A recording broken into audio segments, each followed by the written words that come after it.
Da ni fyny yn tyddynod chwarelwyr Treforys di enw'r safle. Oedden nhw ar gyfer y gweithwyr oedd yn gorseddau sydd rhyw chwarter milltir tu cefn i mi fan hyn i'r dwyrain. Felly, nod y gwaith ydy gwneud arolwg o'r holl adeiladau. Mae yna 36 bwthyn i gyd.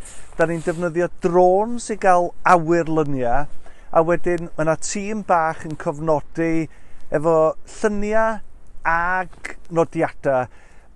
Da ni eisiau gweld beth di cyflwr yr adeiladau, pa rai efallai sy'n werth i'w cadw neu atgyweirio. Mae yna nifer pan mae rhywun yn edrych o gwmpas o nifer o'r waliau yma yn agos iawn i ddisgyn. Felly, yn yr wythnos bythefnos nesaf, mi fyddan ni'n trio cael arolwg o bob un bwthyn a trio gweld beth sydd angen i gadw.